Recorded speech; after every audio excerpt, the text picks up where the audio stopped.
Hello दोस्तों, कैसे हैं आप सभी। उम्मीद करता हूँ आप सभी बहुत ही अच्छे होंगे। तो आज के इस वीडियो में हम पढ़ने वाले हैं क्लास 10th मैथ। और क्लास 10th मैथ में हम पढ़ रहे थे प्रश्नावली 3.2 और इस प्रश्नावली का ये पार्ट 3 है। इससे पहले इस प्रश्नावली का पार्ट 1 और पार्ट 2 यदि आपने नहीं देखा, डिस्क्रिप्शन बॉक्स में क्लास 10th मैथ का लिंक मिल जाएगा, तो आप वहां से बेसिक टू हाई अपने सभी प्रश्नावली की अच्छे तरीके से स्टडी कर सकते हैं। फिलहाल आज का ये वीडियो पार्ट 3 है, तो पार्ट 3 में हमें अदरवाइज तीसरे का तीसरा क्वेश्चन पढ़ना है। इससे पहले के हमने सभी क्वेश्चन ये सॉल्व कर दिया है। मैं आपको दिखा दूं तो देखिए, ये पार्ट 2 था जिसमें पार्ट 2 में हमने दूसरा क्वेश्चन ये सॉल्व किया था टोटल। उसके बाद फिर से तीसरा का पहला हमने सॉल्व किया था, फिर से तीसरा का दूसरा भी हमने सॉल्व किया था, ठीक है ना। और उसके बाद ये तीसरा का तीसरा हमें सॉल्व करना है पार्ट 3 में। उसके आगे सभी आज का ये प्रश्नावली पूरी तरीके से कंप्लीट आज के इस वीडियो में ही हो जाएगा। तो चलिए अब देखते हैं कैसे हमें करना है। देखिए, हल लिखेंगे जी हम। आप कहेंगे सर प्रश्न तो पढ़ा ही नहीं, हल लिख दिया। पढ़ेंगे जी, क्या दिक्कत है। देखिए, यहाँ पे कहा जा रहा है कि एक क्रिकेट टीम के कोच ने 7 बल्ले और 6 गेंदे 3800 रुपए में खरीदे। बाद में उसने 3 बल्ले और 5 गेंदे 1750 रुपए में खरीदा। प्रत्येक बॉल तथा गेंद का मूल्य ज्ञात कीजिए। तो इस प्रकार से हमें क्वेश्चन दिया गया है। जब भी इस प्रकार क्वेश्चन दे और आपसे यहाँ पे अंत में देखिए हमें क्या पूछा गया है कि प्रत्येक बल्ले और गेंद का मूल्य ज्ञात कीजिए। तो जिसको हमें पूछा गया उसको हम मान लिया जाता है। जैसे यहाँ पे बल्ले और गेंद का मूल्य पूछा जा रहा है, तो हम ऐसे मान लेंगे कि माना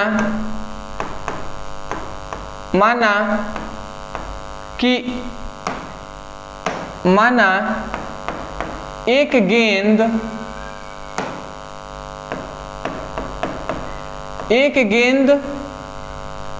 बल्ला है ना, तो पहले हम बल्ले को ही मान लेंगे।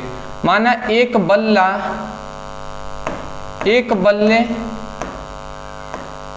का मूल्य x तथा एक गेंद का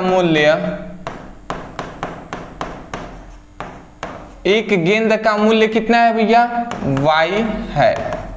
ठीक है जी, हमने क्या माना एक बल्ले का मूल्य x है और एक गेंद का मूल्य y है, ये हमने माना है। उसके बाद अब क्या कह रहा है, प्रश्नानुसार। हमें प्रश्नानुसार क्या बोला जा रहा है, देखिए प्रश्नानुसार हमें क्या बोला जा रहा है, इसको हम ध्यान से समझते हैं। देखिए प्रश्नानुसार यहाँ पे कह रहा है कि एक क्रिकेट टीम के कोच ने 7 बल्ले, तो 7 बल्ले और प्लस 6 गेंदे, 7 बल्ले और 6 गेंदे कितने में खरीदा है, इन्होंने 3800 रुपए में खरीदा है। उसके बाद फिर से उसी कोच ने 3 बल्ले और 5 गेंदे कितने में, 1750 में खरीदा है। ठीक है ना, 1750 में खरीदा है। हमसे पूछा जा रहा है कि एक गेंद और एक बल्ले का मूल्य कितना है, हमें बताना है। तो आप सोचिएगा 7 बॉल है, तो इसको हम चाहें तो 7 है, और एक बॉल का मूल्य कितना है, तो हमने माना है कि एक बॉल का मूल्य x है, तो 7 बॉल का मूल्य क्या होगा, 7x हो जाएगा कि नहीं। अरे भैया मान लेते हैं एक बॉल का मूल्य 5 रुपए है, तो हमने 7 बॉल खरीदा है, तो 7 × 5 = 35। तो अगर हम कितना मान लेते हैं, हमने 7 गेंद खरीदा है और उसका एक गेंद का मूल्य है 5 रुपए, तो 5 से हम गुणा करेंगे तभी तो 35 रुपए आएगा ना, 7 गेंदों का मूल्य। उसी प्रकार हमें पता है कि एक बल्ले का मूल्य है x रुपए, तो 7 बल्ले में हम x का गुणा करा देंगे, जितना आएगा वही तो मूल्य होगा ना। बात समझ रहे होंगे आप, ठीक है, सिंपल सा है, कोई दिक्कत नहीं है। तो 7 बोलने के मतलब 7x लिख दिया प्लस 6, गेंद के लिए हमने y, एक गेंद का मूल्य है y, तो y हमने लिख दिया इक्वल टू 3800 है, तो 3800 हमने लिख दिया। इसको हम समीकरण क्या करेंगे, ये है हमारा समीकरण फर्स्ट, ये हमारा क्या है, समीकरण फर्स्ट है। उसके बाद कहा जा रहा है कि 3 बल्ले और फिर से 5 गेंदे इक्वल टू कितना 1750 जी, ये हमारा दूसरा समीकरण हो जाएगा और इसको हम समीकरण 2 मान लेंगे। तो देखिए हमने 2 समीकरण यहाँ पे बना लिया है प्रश्न के अनुसार से। अब इसको केवल हम सॉल्व करेंगे प्रतिस्थापन विधि द्वारा, हमारा निकल जाएगा, क्योंकि प्रश्नावली 3.2 में प्रतिस्थापन विधि द्वारा सब हल किया गया है, तो उसी तरीके से हम हल करेंगे। तो देखिए हमने कहा था कि जिसका गुणांक सबसे कम होता है उसी को पहले लेकर हम वहां से x या y का मान निकालते हैं। तो देखिए इसका x का गुणांक 7 है, इसका 6 है, इसका 5 है, इसका 3 है, इसी का ना सबसे कम है 3 गुणांक, तो यहां से हम x का मान निकालते हैं। तो हम लिखते हैं समीकरण 2 से। अब 2 से हम कैसे निकालेंगे, तो हम लिखेंगे 3x इक्वल टू, इसको हम उधर भेजते हैं तो 1750 है, ये इधर गया तो -5y हो जाएगा, होगा कि नहीं। अब ये थोड़ा सा सोचिएगा, 3 इधर गुणा में है, इधर आएगा तो भाग कर आएगा, तो मैं इधर 3 को इरेज करके यहाँ पे डायरेक्ट में लिख दे रहा हूँ, इधर भाग आएगा तो कराएगा, तो ये हमारा मिल गया।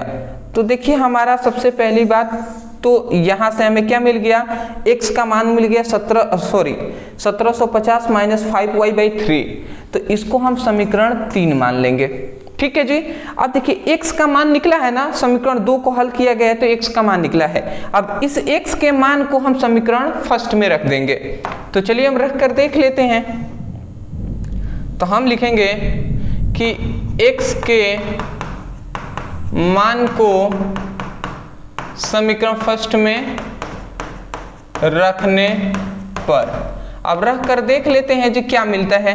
तो रखते हैं, 7 है तो 7 हमने लिख दिया, x की जगह पे ये टोटल रखेंगे तो 1750 माइनस 7y/3 हो जाएगा, ये हमने x का मान रख दिया, प्लस 6y इक्वल टू कितना हो जाएगा 3800 है, तो 3800 हमने लिख दिया, ठीक है जी। सॉल्व कर लेते हैं अब इसको। ये बताइए 1750 में 7 का गुणा होगा तो क्या होगा, 7 शून्य 0, 7 5 35 का 5 हो जाएगा, फिर से 3, 7 7 49, 49 और 3 होता है 52 का 2, 5 7 5 12, मतलब क्या हो जाएगा 12,250 रुपये हो जाएंगे, ठीक है। 7 5 35y ये हो जाएगा, नीचे 3 हो गया, ये 6y है, नीचे हम 1 मान लेंगे इक्वल टू 3800, ठीक है। एलसीएम ले लेते हैं हम भैया इन दोनों का, तो ये 3 हो जाएगा, 3 से 3 कैंसिल, तो इसका मतलब ये हो जाएगा 12,250, ये 35y, ये 3 बार में 3 छक 18y इक्वल टू 3800, ठीक है जी, इतना हो गया। अब ये 38 इधर जाएगा तो गुणा कराएगा, तो 1250, तो ये 35 और 18 कितना होता है जी, दोनों माइनस है ना। देखिए यहाँ पे थोड़ा सा मिस्टेक हुआ है, यहाँ पे +6 है ना, तो यहाँ पे प्लस होगा, ठीक है, तो यहाँ पे भी प्लस हो जाएगा।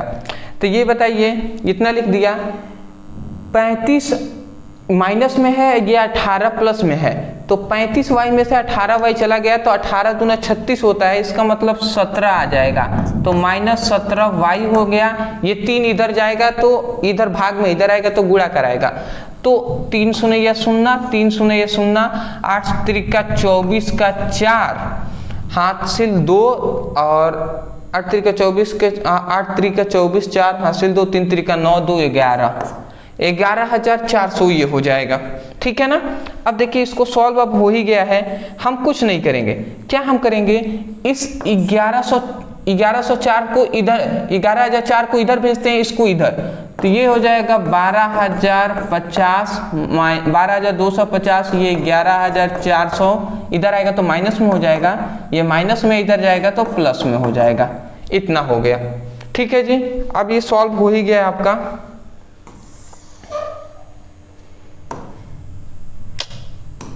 देखिए थोड़ा सा 1 मिनट,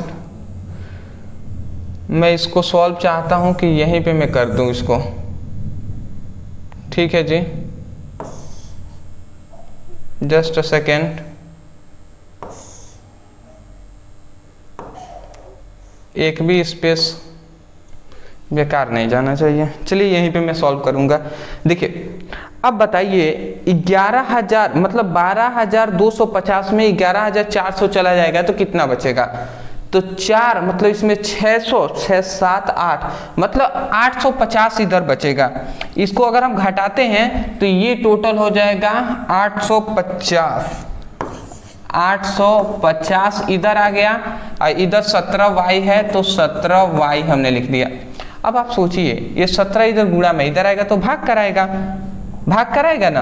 तो मैं थोड़ा सा यहाँ पे डायरेक्ट लिख दे रहा हूँ 1750 लिख दिया। 1750 में यदि आप 17 से 850 में यदि भाग कराते हैं 17×5 85 होता है, मतलब 17×5 85 मतलब आपका 50 बार में ये कट जाएगा। ठीक है, तो मतलब y इक्वल टू आ गया 50, y इक्वल टू आ गया 50, y इक्वल टू 50 आ गया, भाग देकर देख लीजिए 50 आ जाएगा। y इक्वल टू 50 आ गया। जैसे ही y का मान हमें मिला, उस y के मान को लाकर हम इस समीकरण 3 में रख देंगे तो हमारा x का भी मान निकल जाएगा।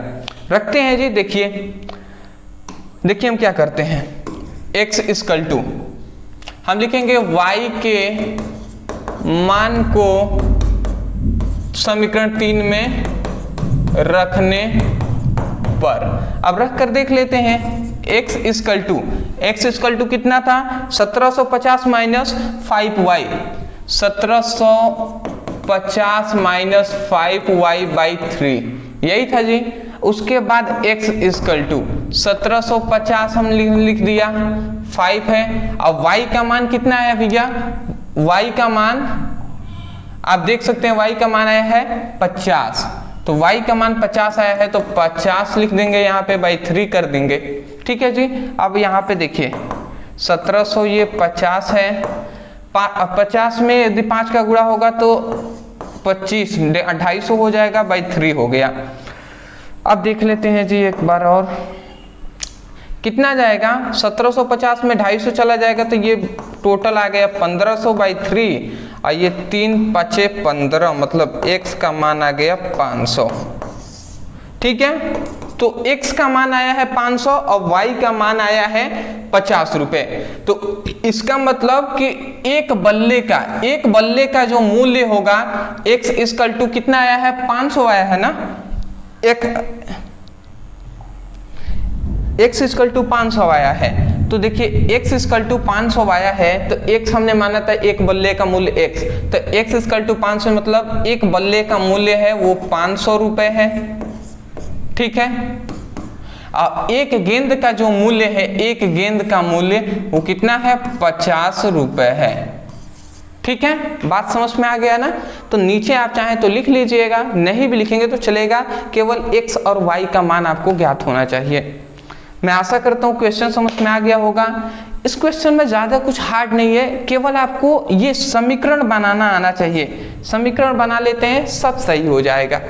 ठीक है, नहीं आप स्क्रीनशॉट चाहें तो ले लीजिए, उसके बाद हम आगे बढ़ते हैं। ठीक है, ले लीजिए, ले लिए होंगे। चलिए जी, इसका तो लेना चाहे तो आप ले सकते हैं। चलिए अगले अपने क्वेश्चन की ओर बढ़ते हैं। अगला हमारा क्वेश्चन कह रहा है कि यहाँ पे चौथा क्वेश्चन है, ध्यान से समझेंगे। एक नगर में टैक्सी के भाड़े में एक नियत भाड़े के अतिरिक्त चली गई दूरी का भाड़ा सम्मिलित किया गया है। 10 किलोमीटर दूरी के लिए भाड़ा 105 तथा 15 किलोमीटर के लिए भाड़ा 155 रुपए है। नियत भाड़ा कह रहा है कि नियत भाड़ा और प्रति किलोमीटर भाड़ा क्या होगा। एक व्यक्ति 25 किलोमीटर की यात्रा करने के लिए कितना भाड़ा देना होगा। ये हमें दो क्वेश्चन पूछा है। सबसे पहले पूछा जा रहा है कि नियत भाड़ा और प्रति किलोमीटर भाड़ा क्या होगा, ये आपको बताना है। और जब ये दोनों पता चल जाएंगे तो आपको ये बताना है कि यदि कोई व्यक्ति 25 किलोमीटर चलना चाहता है तो उसको कितना भाड़ा देना होगा। समझ रहे हैं ना, उसको कितना भाड़ा देना होगा ये आपको बताना है। तो पहले हम नियत भाड़ा और प्रति किलोमीटर भाड़ा तो हम पता करें। देखिए, हमें सबसे पहली बात क्वेश्चन समझने के लिए थोड़ा सा ये क्वेश्चन डीप में है, इसको समझिए। नियत भाड़ा और प्रति किलोमीटर भाड़ा आपको समझना पड़ेगा। जैसे मान लेते हैं आपने गए और मान लेते हैं एक बोलेरो है उसको बुक करा रहे हैं, कोई कार है उसको बुक करा रहे हैं, तो ऐसे नहीं कहा जाता है कि पहले कुछ आप दे दीजिए, आप उसको क्या कर लीजिए, रिजर्व कर लीजिए। पहले कुछ रुपए देकर आपको रिजर्व कर लेना होता है, उसके बाद आपको फिर से किलोमीटर के हिसाब से पैसे देने होते हैं। जैसे कि मान लेते हैं कोई कार है, तो कोई कार है तो उसको रिजर्व करने के लिए 50 रुपये आपको पहले दे देने होंगे। उसके बाद ये रिजर्व हो गया, उसके बाद 50 रुपये, तो मतलब कैसे भी आपको 50 रुपये देना है, तो वही होता है नियत भाड़ा। नियत भाड़ा, नियत भाड़ा का मतलब कि यदि आप 1 किलोमीटर चल रहे हैं, 2 किलोमीटर या 100 किलोमीटर, आपको नियत भाड़ा देना ही होगा। तो नियत भाड़ा मान लेते हैं हमने 50 रुपये है तो 50 रुपये देने होंगे। उसके बाद मान लेते हैं 2 किलोमीटर चलना है, तो 2 किलोमीटर आपको 2 किलोमीटर अगर चलना है, दूरी तय करना है, तो 1 किलोमीटर का पैसा है मान लेते हैं 10 रुपये। तो 1 किलोमीटर का 10 रुपये है, तो 2 किलोमीटर आप चल रहे हैं तो 10 गुणे 20 का मतलब 2 कर देंगे तो 20 रुपये हो गया। तो इसका मतलब क्या हुआ, 2 किलोमीटर अगर आपको जाना है तो आपको 50 रुपये और प्लस 20 रुपये मतलब 70 रुपये आपको देने होंगे। और मान लेते हैं 2 किलोमीटर ना चल के आपको मान लेते हैं 50 किलोमीटर चलना है, या मैं ऐसे कह लेता हूँ, मान लेते हैं 10 किलोमीटर आपको चलना है। 10 किलोमीटर चलना है तो आप क्या समझे, 10 है और 1 किलोमीटर का प्रति किलोमीटर मतलब 1 किलोमीटर का मान लेते हैं 10 रुपये है, तो 10 दा के 100 रुपये हो गया। तो इसका मतलब क्या हुआ कि 10 किलोमीटर चलना है तो नियत भाड़ा तो आपको भी देना होगा ना, इसको भी देना होगा। 10 किलोमीटर चल रहा है तो 50 नियत भाड़ा हो गया, 100 रुपये 10 किलोमीटर का मतलब ये टोटल हो गया 150 रुपये। तो आपको 150 रुपये देने होंगे। समझ रहे हैं। तो नियत भाड़ा मतलब एक फिक्स रेट होता है, वो आपको देने ही होंगे, चाहे आप आधा किलोमीटर चले या 100 किलोमीटर चले। और उसके बाद प्रति किलोमीटर का आपको निकालना है। तो यहाँ पे यही कहा जा रहा है कि नियत भाड़ा क्या होगा, पहले ये आपको पता करना है, उसके बाद प्रति किलोमीटर भाड़ा क्या होगा ये भी आपको बताना है। तो चलिए अब हम पता कर लेते हैं कि कितना है। क्वेश्चन में हमें क्या क्या दिया है उसको हम लिखते हैं, उसके बाद हमें पता चलेगा। देखिए, हमें 2 चीजें पूछा गया है, जो पूछा जाए उसको हम मान लेते हैं। तो हम लिखेंगे जी कि माना नियत भाड़ा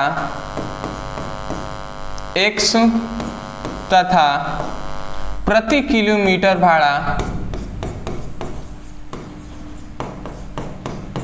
y रुपए है। ऐसे हमने मान लिया जी कि x भाड़ा, नियत भाड़ा x है और प्रति किलोमीटर भाड़ा क्या y रुपए है। ठीक है, तो यहाँ पे हमें कह रहे हैं कि एक नगर में टैक्सी के भाड़े का नियत भाड़े के अतिरिक्त, मतलब नियत भाड़ा तो लिया जाएगा, नियत भाड़े के अतिरिक्त चली गई दूरी का भाड़ा सम्मिलित किया गया है।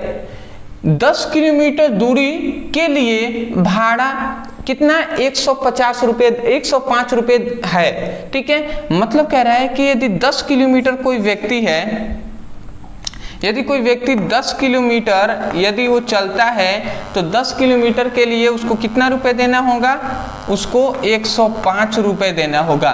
और कोई व्यक्ति है 15 किलोमीटर चल रहा है, 15 किलोमीटर, तो उसको 155 रुपये देने होंगे। ठीक है, तो हमसे कह रहा है कि नियत भाड़ा आपको किलोमीटर मतलब प्रति किलोमीटर का भाड़ा का दाम बताना है। तो देखिए, हम ये कह रहे हैं कि ये व्यक्ति भी चल रहा है, ये भी व्यक्ति उस मतलब क्या कर रहा है, यात्रा कर रहा है। तो ये बताइए, इसको भी तो नियत भाड़ा देना होगा ना।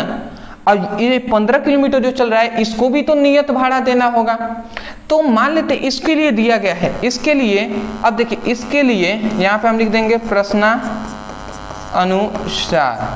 अब देखिए इसके लिए भी नियत भाड़ा देना होगा, तो नियत भाड़ा हमने x रख दिया, तो x प्लस मान लेते इसके लिए हम चल रहे हैं तो इसके लिए नियत भाड़ा x रुपए तो लग गए पहले, उसके बाद 10 किलोमीटर इसको जाना है तो 10 हमने लिख दिया।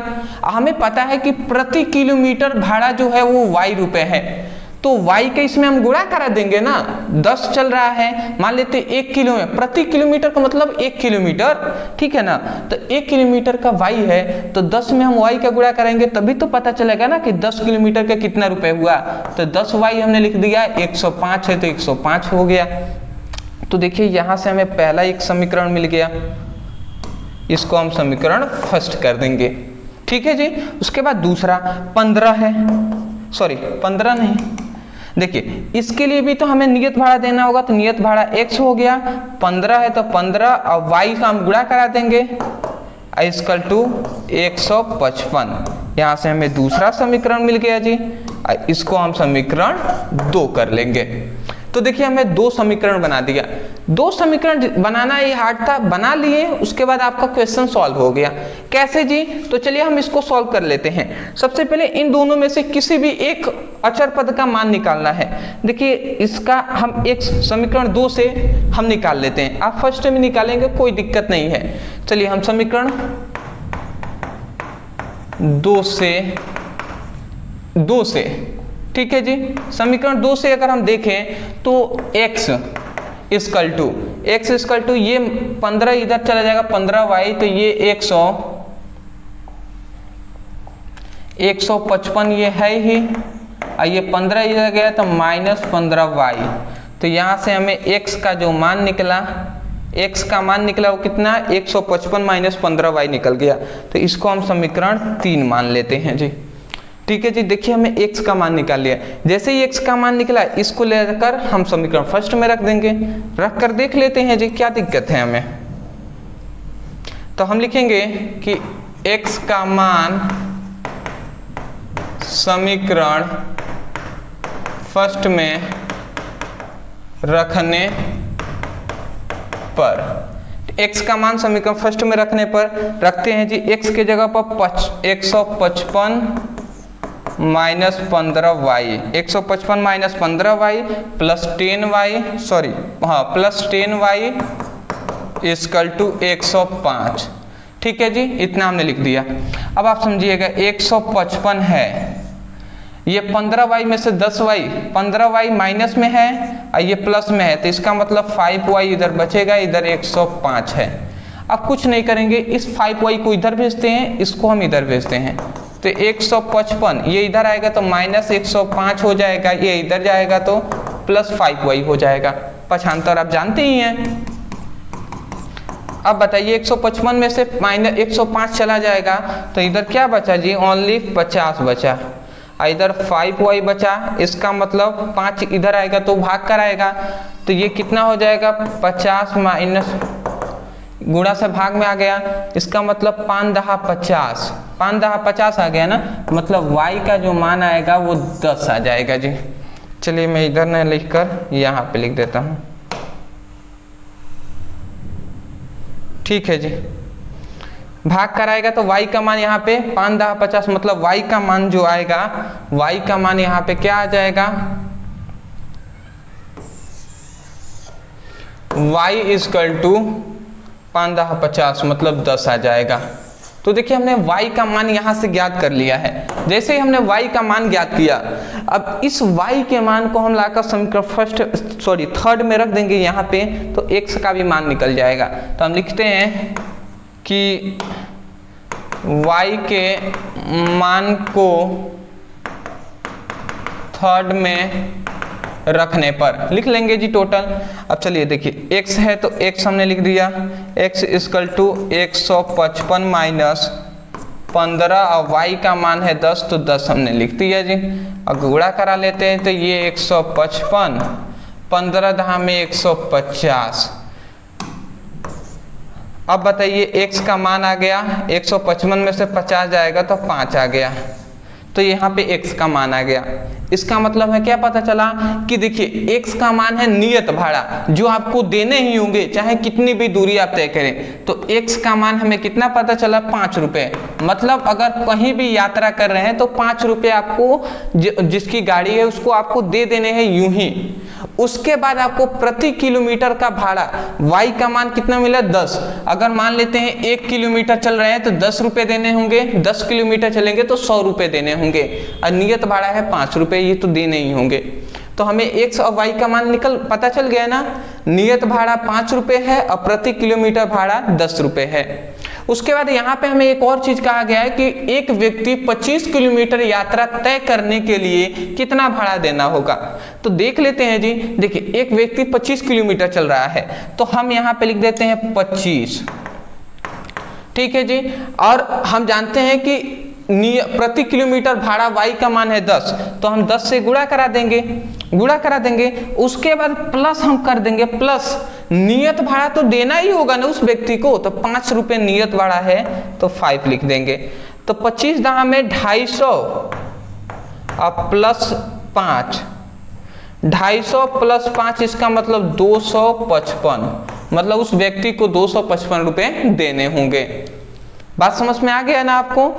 25 किलोमीटर चलना था, 1 किलोमीटर का 10 रुपए है तो हमने गुणा करा दिया, प्लस 5 रुपए तो उसको देने ही है नियत भाड़ा, तो वो हमने कर दिया इक्वल टू, अब गुणा कराया है 250 प्लस 5 इक्वल टू 255 रुपए। मैं आशा करता हूं दोस्तों आपको समझ में आ रहा होगा। ऐसे ही हम सॉल्व करते हुए चलेंगे, सब समझ में आएगा। स्क्रीनशॉट ले लीजिए।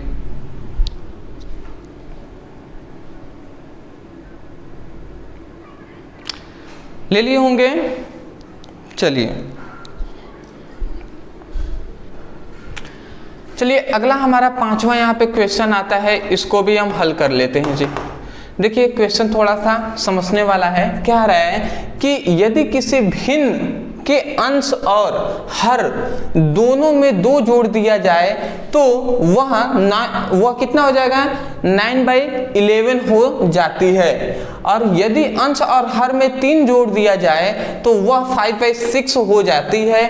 तो भिन्न ज्ञात कीजिए। यह आपसे क्वेश्चन कह रहा है, अब आप ध्यान से समझेंगे तो आपको समझ में आएगा। देखिए ये आपसे क्या कह रहा है, कह रहा है यही बात कि भिन्न है। भिन्न का मतलब यदि किसी भिन्न में, भिन्न का मतलब होता है p/q के रूप में, जैसे कि 2/3 हो गया। तो ऊपर वाला हम जानते हैं ये अंश कहते हैं इसको, और नीचे वाले को हर कहते हैं। तो कह रहा है कि यदि किसी भिन्न के अंश में कह रहा है कि 2 जोड़, अंश और हर में 2 जोड़ देने पर, अंश में 2 हर में 2 जोड़ देंगे तो कितना आ जाएगा, इतना आ जाएगा। तो चलिए अब हम सॉल्व करते हुए आपको समझाते हैं कि ये क्या कह रहा है। देखिए हमसे कहा गया कि यदि किसी भिन्न के अंश और हर, मतलब हमें यहाँ पे अंत में कहा गया कि वह भिन्न ज्ञात कीजिए। भिन्न का मतलब होता है p/q के रूप में जो होगा वो भिन्न होगा, ठीक है ना। थोड़ा सा लाइट डिम हो गया है, थोड़ा सा चेहरा साफ नहीं दिखाई दे रहा होगा, कोई दिक्कत नहीं है। आप बोर्ड पे फोकस कीजिएगा, सब दिखाई देगा, ठीक है ना। यहाँ पे फोकस करना है आपको। देखिए भिन्न ज्ञात करना है तो मान लेंगे हम कि माना भिन्न का अंश x तथा हर y है। मान लिया हमने कि अंश क्या है, x है, हर y है। तो यहाँ पे प्रश्नानुसार हमें क्या कह रहा है, देखिए प्रश्नानुसार कह रहा है कि अंश और हर में 2 जोड़ देने पर, अंश क्या है x है, तो अंश है x और हर क्या है y। तो अंश और हर में दोनों में हम क्या कर देंगे, 2 जोड़ देंगे। तो हम दोनों में 2 जोड़ देते हैं तो हमें कितना मिलता है, 9/11 मिलता है, ठीक है। 9/11 मिलता है। ये हमें समीकरण फर्स्ट मिल गया, प्रश्नानुसार ही हमने लिखा है। उसके बाद कह रहा है कि यदि अंश और हर में 3 जोड़ दिया जाता है, तो अंश क्या है भैया, यहाँ पे अंश है x और हर है y। इन दोनों में 3 अगर हम जोड़ देते हैं तो उस समय पर हमें क्या मिलता है, 5/6 मिलता है। तो 5/6 हमने लिख दिया जी।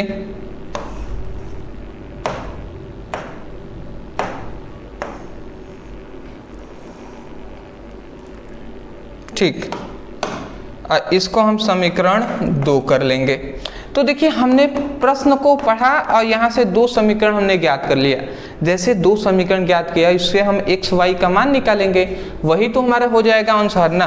तो ऐसे क्वेश्चन को हम क्या करते हैं, तिर्यक गुणा कराते हैं, इसका गुणा इसमें, इसका गुणा इसमें करा कर देखें। तो चलिए समीकरण फर्स्ट से हम करते हैं, समीकरण फर्स्ट से, ठीक है जी। इसका हम गुणा कराते हैं तो 11 हो जाएगा x प्लस 2, ठीक है, इक्वल टू ये 9, ये y प्लस 2 हो जाएगा, यही होगा ना। अब इसको देखिए हम हल आगे कर लेते हैं जी। देखिए ये क्या हो जाएगा, 11x हो जाएगा, यहाँ पे क्या हो जाएगा 11x प्लस 11 दूना 22, और इधर क्या हो जाएगा 9y प्लस हो जाएगा 9 दूना 18, ये हो गया।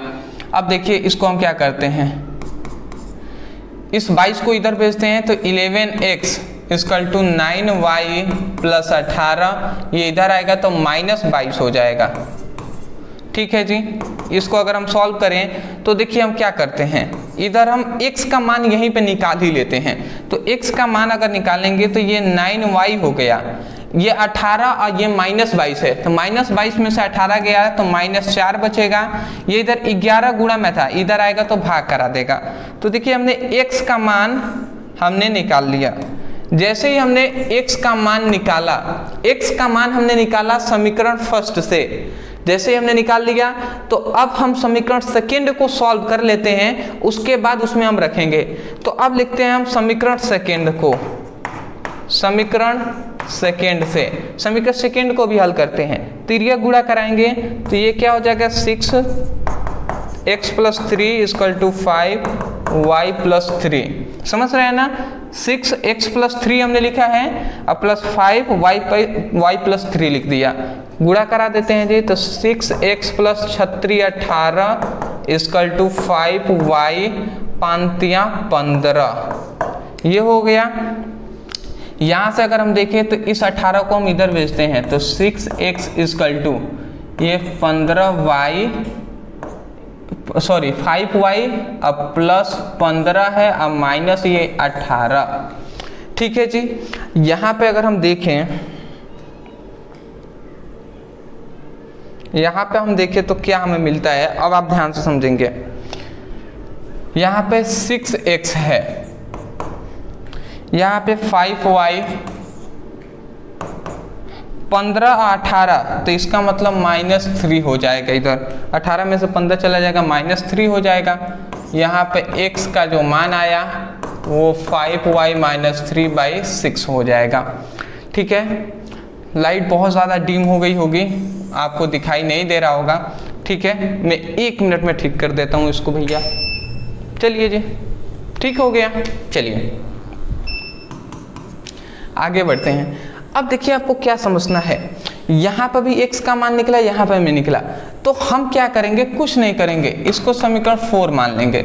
हम x के मान को समीकरण 4 में रख देते हैं, ठीक है। तो हम यहाँ पे लिखते हैं, या यहाँ पे एक काम करते हैं, x का मान हमने यहाँ पे निकाला है ना, तो हम यहाँ पे x का मान 9 निकालते हैं, नहीं निकालते हैं जी। यहाँ पे भी मान रखते तो गलत नहीं होता, बट 9 निकालते हैं, नहीं निकालते, क्या दिक्कत है। 6 है, अब हम यहाँ पे ही लिख देते हैं कि इसको हम समीकरण 2 मान लेते, 4 मान लेते हैं, और लिख देते हैं x का मान 4 में रखने पर। क्यों हमने x का मान यहाँ पे नहीं निकाला, क्योंकि कंफ्यूजन होता, यहाँ पे भी x का मान वहाँ पे भी, तो थोड़ा कंफ्यूजन होता। अब देख लेते हैं जी, 6 है तो 6 लिख दिया, x का जगह पे ये टोटल लिखेंगे तो 9y - 4/11 ये लिख दिया, इक्वल टू 5y/3, 5y - 3 हो गया। गुणा करा लेते हैं, 9 छक्के कितना होता है 54y, 6 चौको 24, 11, ये 5y/3 इतना हो गया जी। अब देख लेते हैं क्या करेंगे इसको। अब 54y -24, ये इधर जाएगा तो इधर भाग में इधर आएगा तो गुणा कराएगा, तो 11 5y -3, ये कितना हो जाएगा 54y -24, 11 पचे 55y, 11 तिया 33। अब देखिए, अब आपको समझ में आ जाएगा। इसको हम इधर देखिए हम क्या करते हैं, हम क्या कर सकते हैं, देखिए इस 54y को हम इधर भेजते हैं, इस -33 को इधर लाते हैं, तो देखिए इधर क्या बचा 24 बचा, इसको 33 को हम इधर लाएंगे तो प्लस में 33 हो जाएगा, होगा ना। और इधर 55y है, इसको हम इधर भेजते हैं तो -54y हो जाएगा, हो जाएगा जी। अब आप सोच लीजिए, यहाँ पे देखिए हमने y का मान निकाल लिया है। कैसे निकला कि 33 में से 24 चला गया तो कितना बचेगा जी, 33 में से 24 चला गया तो 6 और 3 9, मतलब इधर बचा 9, इधर बचा 9। अब 55y में से 54y चला गया तो एक ही y न बचा, तो y का मान यहाँ पे कितना आ जाएगा 9 आ जाएगा। तो देखिए यहाँ पे मैं यहीं पे लिख दूँ y = 9 आ गया जी, y = कितना 9 आ गया, समझ पा रहे हैं ना। 33 में से 24 घटेगा तो 9 आएगा, और 55y में से 54y घटेगा तो एक y बचा, तो y = 9 आ गया। y = 9 आया तो y के मान को हम समीकरण फिर से किसमें 3 में रख देंगे यहाँ पे, तो हमें निकल जाएगा। तो हम लिख देते हैं जी यहाँ पे कि y का मान 3 में रखने पर, रख कर देख लेते हैं जी। x = 9y - 4, 9y, x = 9y - 4/11, ठीक है जी। 9 है, 9 लिख दिया, y का मान भी 9 ही है, -4/11, 11 नवा सॉरी 9 नवा 81 होता है, 81 - 4/11 हो जाएगा। और ये बताइए कि 81 में से 4 चला जाएगा तो कितना बचेगा 77/11, और 11 सते 77, मतलब x का मान आ जाएगा वो 7 आ जाएगा जी। x का मान कितना आ जाएगा, x का मान 7 आ गया। तो देखिए x का मान 7 और y का मान 9 आया है। इसका मतलब कि देखिए x के जगह पर यदि आप 7 रखते हैं, देख लेते हैं हम इस क्वेश्चन सही है कि नहीं। x के जगह पर 7 और 2 है, और y के जगह पर 9 रखते हैं, 2 है, देखते हैं 9/11 आ जाएगा, 7 2 9 और 9 2 11। बात तो सही है जी, बात तो सही है। समीकरण 2 में भी रख कर देखेंगे तो इसके x के जगह पर कितना है 7 है, 7 और 5, इसको भी वही हो जाएगा, कितना है, हाँ यहाँ पे नहीं इसमें रखते तो आ जाता, ठीक।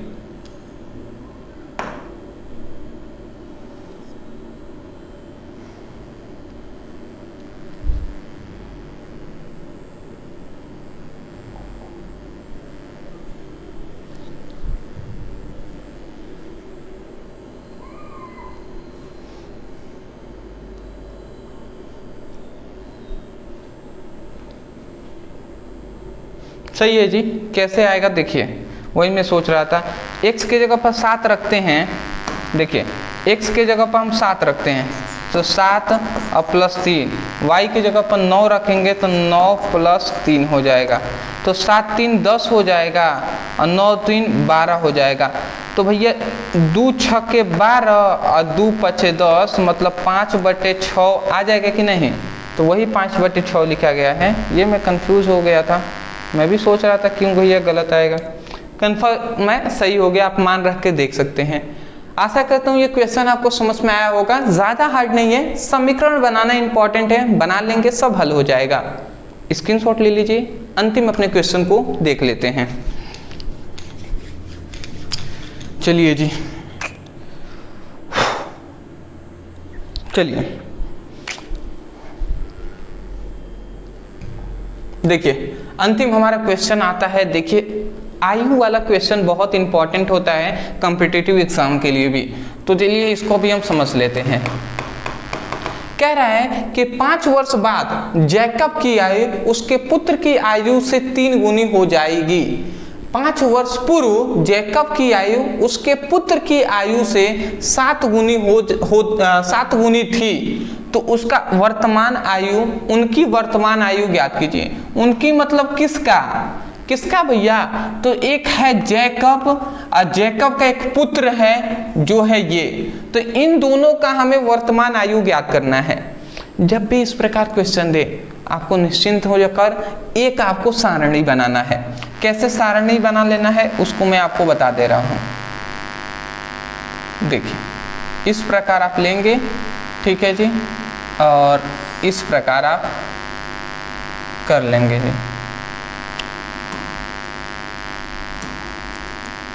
क्या हो गया भैया?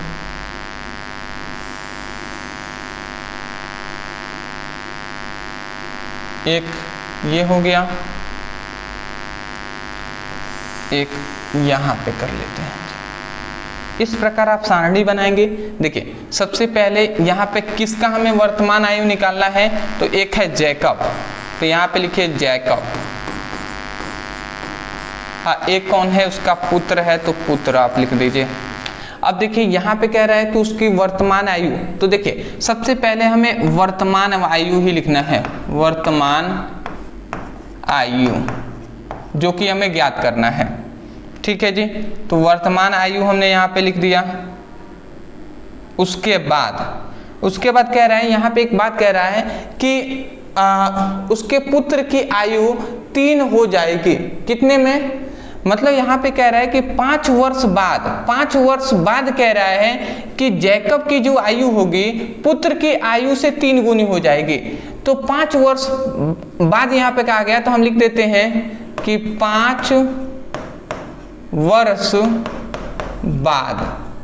वर्ष बाद क्या होगा उसको हम देख लेंगे।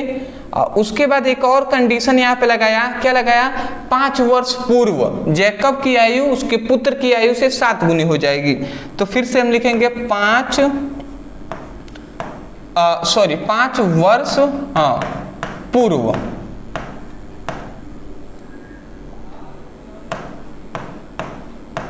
देखिए यहाँ पे 3 कंडीशन यहाँ पे कहा गया है। वर्तमान आयु आपको ज्ञात करना है, 5 वर्ष बाद का कुछ कंडीशन यहाँ पे दिया है, फिर से 5 वर्ष पूर्व का कंडीशन दिया है।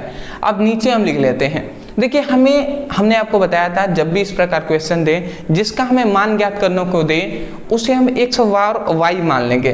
तो उसकी वर्तमान आयु मतलब जैकब और पुत्र की वर्तमान आयु ज्ञात करना है। तो हम मान लेंगे कि जैकब की वर्तमान आयु है x और पुत्र की वर्तमान आयु है y।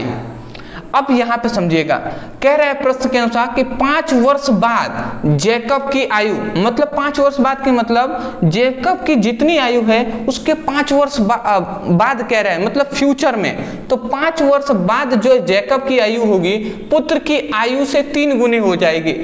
तो 5 वर्ष बाद जैकब की जो आयु होगी उसके पुत्र की आयु से 5 गुनी हो जाएगी। तो x + 5 हम लिख देंगे। 5 कितना कह रहा है? 3 गुनी हो जाएगी ना, सॉरी। जैकब की जो आयु है, ठीक है, जैकब की जो आयु है वो उसके पुत्र की आयु से कितना हो जाएगा? 3 गुना हो जाएगा। तो 3 हमने इसमें जोड़ दिया। उसके बाद कह रहा है कि 5 वर्ष पूर्व जैकब की 5 वर्ष पूर्व मतलब 5 वर्ष पहले जैकब की आयु उसके पुत्र की आयु से 7 गुनी थी, ठीक है। तो 5 वर्ष पूर्व, एक मिनट एक बात, इसके नीचे भी लिख देते हैं। जैकब की जो आयु थी 5 वर्ष पहले, नहीं यहाँ पे थोड़ा सा मिस्टेक हमने कुछ किया है। देखिए क्या हमने कहा है? 5 वर्ष बाद कह रहा है। तो 5 वर्ष बाद का मतलब है, 5 वर्ष बाद का मतलब क्या है कि 5 वर्ष बाद जैकब की आयु जो होगा वो 5 + x + 5 हो जाएगा ना। 5 वर्ष बाद का मतलब कि इसमें 5 जोड़ देंगे, जैकब की आयु में भी 5 हम जोड़ देते हैं कि 5 वर्ष बाद क्या होगा? जैकब की आयु x + 5 हो जाएगा और पुत्र की आयु x + 5 हो जाएगी।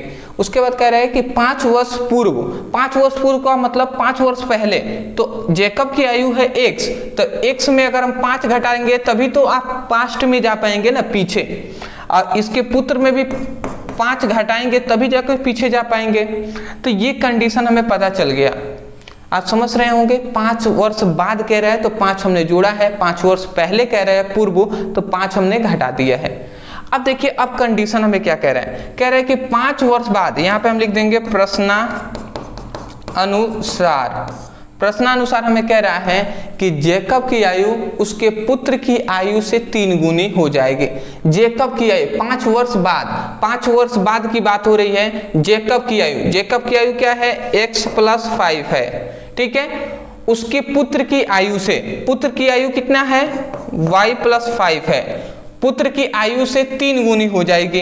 3 गुनी हो जाएगी तो इसका मतलब इस तरह हम 3 से क्या कर देंगे, 3 से हम गुणा कर देंगे।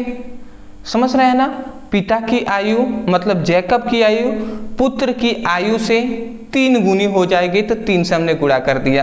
तो यहां से हमें समीकरण ये एक मिला फर्स्ट, ठीक है जी। उसके बाद कह रहा है कि 5 वर्ष पूर्व, अब 5 वर्ष पूर्व की बात हो रही है। जैकब की आयु कितनी है, x - 5 है। तो x - 5 जो होगा वो जैकब की आयु उसके पुत्र की आयु क्या है, y - 5, पुत्र की आयु से 7 गुनी हो जाएगी तो 7 हम पुत्र की आयु में गुणा करा देंगे, ठीक है। तो ये हमारा हो गया जी। 2 हमें समीकरण मिल गया। अब इसको हल कर लेते हैं, निकल जाएगा हमारा मान। चलिए हल कर लेते हैं। अब देखिए इसको अब हम हल करते हैं, देखते हैं क्या मिलता है। समीकरण फर्स्ट से देख लेते हैं जी। तो ये क्या मिला, x + 5 = 3y 5 × 15, ठीक है जी। ये इधर जाएगा तो x 3y ये 15 और -5 हो जाएगा, मतलब x का मान मिला 3y + 10। x का जो मान मिला वो कितना मिला, 3y/10। इसको हम क्या करते हैं, समीकरण 3 मान लेते हैं। x = 3y + 10 आ गया। x का मान हमें निकाला, x के मान को समीकरण 2 में अब समीकरण 2 को भी हल कर लेते हैं पहले, उसके बाद रखेंगे, ठीक है ना। तो अब हम लिखते हैं